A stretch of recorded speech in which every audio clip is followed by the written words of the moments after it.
Welcome to Gyo, the Halloween special for 2023. Actually, it's not, because it's not Halloween, because I missed it by like a lot. But in my defense, the Poon Poon video that I did took way more time and effort than I actually had anticipated, and then I ended up getting quite sick afterwards. So here we are like a week and a half after the fact, and I missed the I missed the Junji Ito Halloween special. What can I say?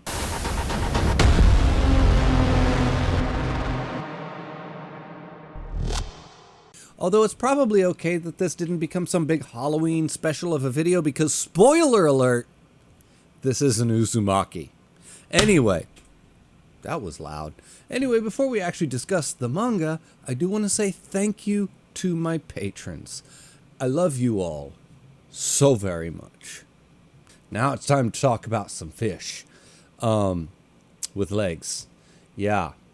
And let me tell you that I really am glad that I read Uzumaki first and that this wasn't like my introduction to Junji Ito, because it probably would have colored my entire perception of him for a while, and that would have been unfortunate.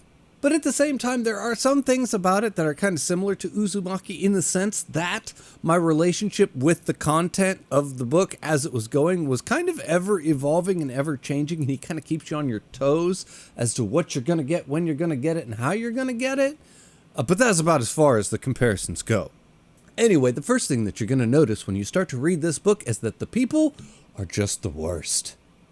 They're terrible. I mean, they're just awful people. He is screaming at her like a crazy person. She's screaming back like a crazy person. They are completely insane. And you're like, and it's not like, you know, a fighting couple in a relationship. Like, let's make the couple fighting beasts to make them more, you know, relatable, because couples in relationships fight, right?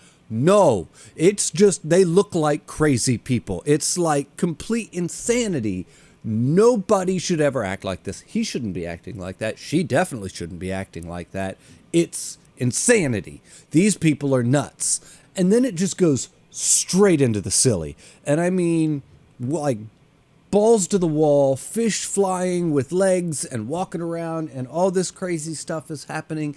And it knows that it's silly because it is extremely self-aware that this is not really a serious thing that's happening. It's not drawn in a serious way. It feels like it's not intended in any way, shape, or form to be taken seriously. And I don't know if that's like a thing that people are into, like it's a Junji Ito horror story with all of his art and stuff, but it's also fun and funny and goofy. Like, I don't know. I'm not entirely sure. But that's what this is supposed to be, right? Right? Just the character's behavior in general from the offset says this is the story that is not to be taken seriously. And then when he kills the fish and ties it in a bag and it starts floating around and chasing them through the house, it's just like, I guess this is what we're doing now.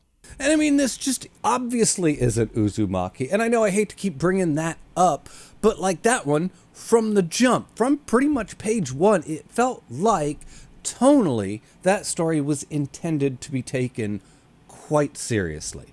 And this one, not so much.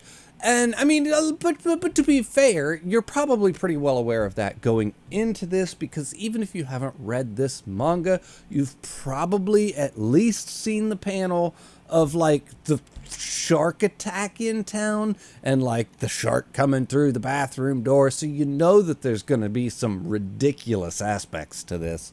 And I saw that and I knew there would be some ridiculous. I wasn't quite fully aware of just how deep into the ridiculous that we were going to end up. But, you know, expect the unexpected, I guess? Now, that's not to say that this is 100% silly and there are absolutely no horror elements whatsoever. Oh no, this is Junji Ito.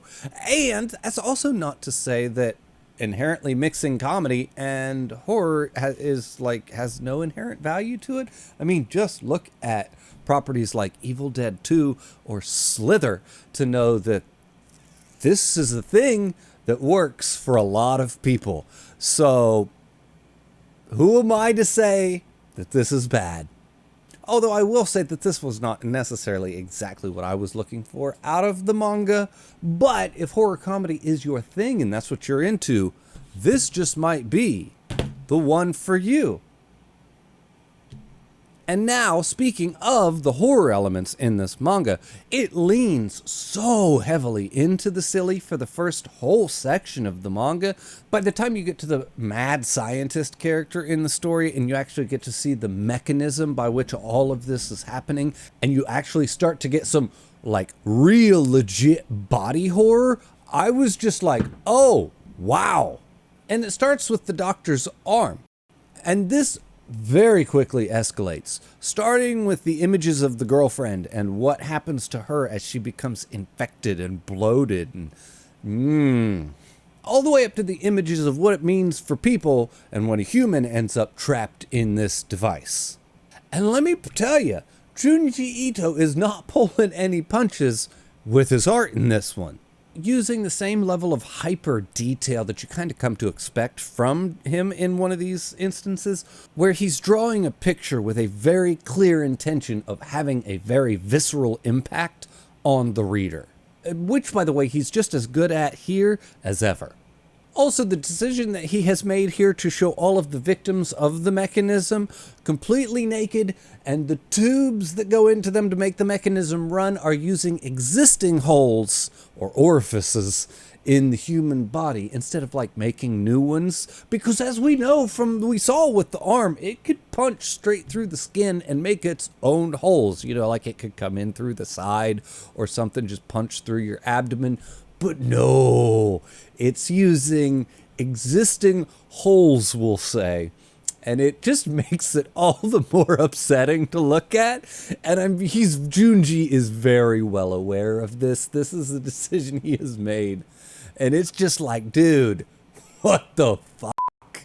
But anyway, which is leaning into the horror aspects of it and the actual body horror and just that visceral feeling of this is icky on a lot of levels. Like, just I could see some of these images being very upsetting for people to look at. Anyway, at this point, the story is going to get much more intense, and everything's going to start to build and escalate, and the action and the tension and the horrific imagery in general is all going to be elevated at this point. And it's at this point that I started to think, you know what? Maybe I was wrong.